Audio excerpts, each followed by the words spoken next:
What's going on, everybody, and welcome back to Comic Breakdown.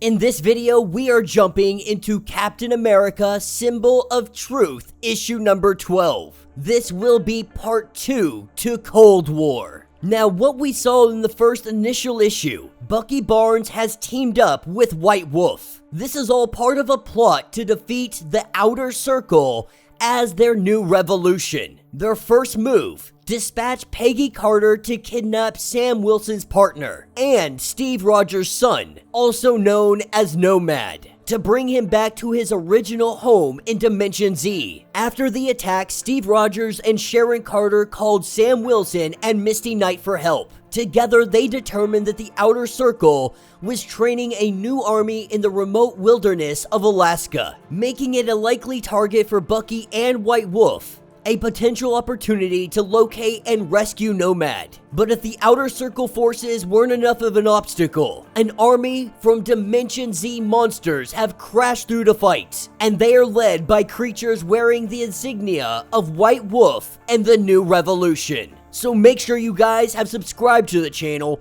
make sure that you like this video, and with that being said, let's dive into this breakdown.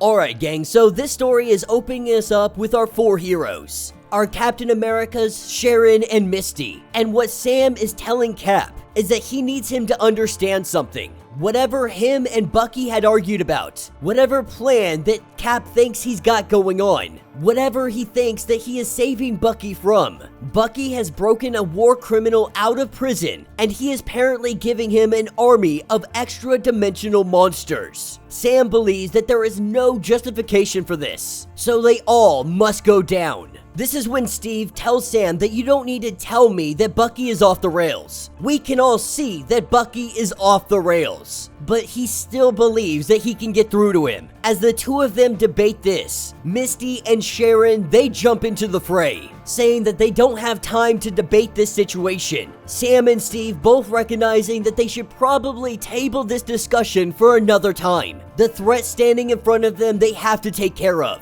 And so they jump into the fight as well. They start laying down the hate on these monsters as our heroes cut through the forces of monsters. This is where we see Sharon fall into some kind of building, Misty going after her. Sam and Steve have recognized that they got a problem. Something happened, something went wrong. They waste no time. We see Sam Wilson begin to create a whirlwind. He creates a tiny little blizzard in the vicinity. This makes visibility go down to almost zero, and it gives them the opportunity to go follow after Sharon. Once they jump in, our monsters decide to just seal them in, to make it all collapse. And once our heroes reach the bottom, they find that both Misty and Sharon are perfectly fine. But what else is down here are the townsfolk.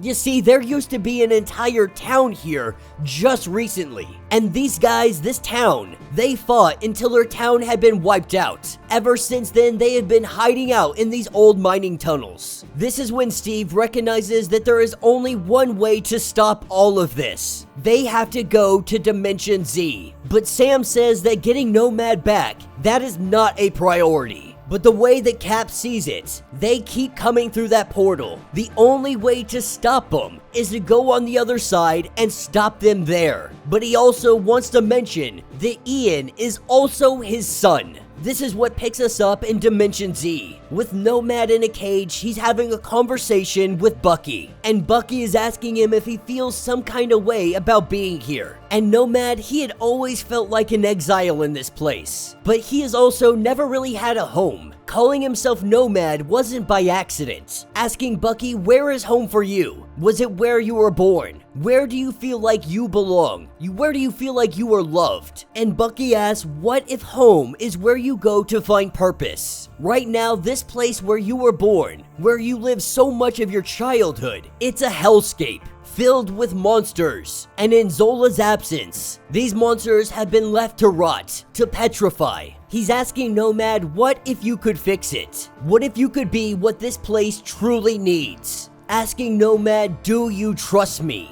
And neither of them say anything, not a single word. But as Bucky begins to walk off, In the shadows, he hears a noise. Before he can even turn around, that is where Black Widow shows up, having a knife to his throat. She tells Bucky that you are going to tell me everything, and if you hold anything back, I will slit your throat. And that will be the end of this issue. So let me know what you guys think down in the comments. This one was a very, very short issue, which is kind of disappointing. Part 1 of Cold War had me very excited on what comes next. The fact that this issue was so quick, and this is only going to be 5 or 6 issues total for this event. So it has me a little bit concerned on what happens next. But really, we're building the scene. There's a couple things going on here. First, Sam Wilson immediately thinks that Bucky is just a bad guy.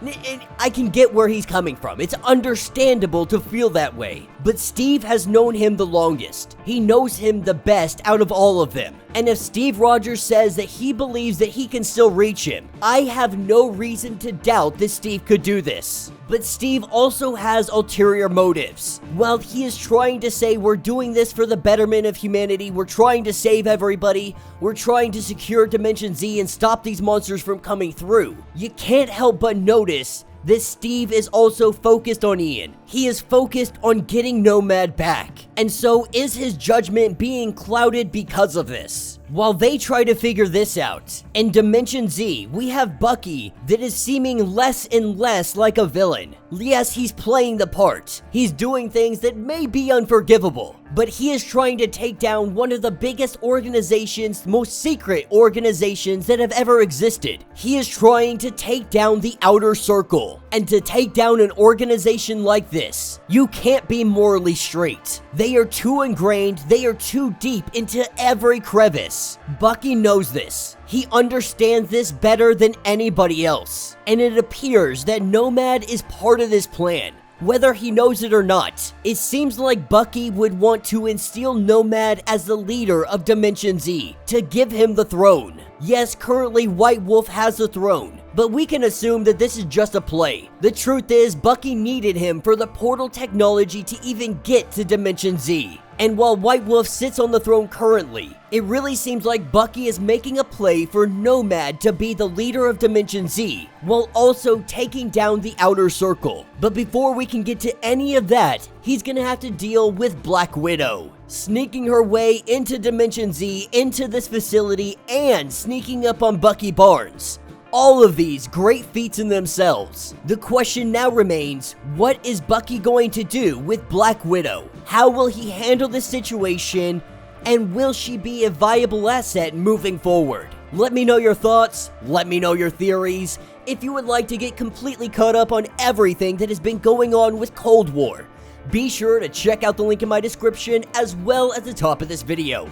It will get you completely caught up on everything going on with this story. If you would like to support the channel, you can always do so by joining the channel membership. Much like Patreon, having multiple different tiers, from $1 to $50, from loyalty badges to comics every single month. Not only does this help out the channel tremendously, but you are getting tons of perks in the process. If you are unable to do this, do me a favor, subscribe to the channel, like this video, hit that notification bell, and with that being said, until the next breakdown.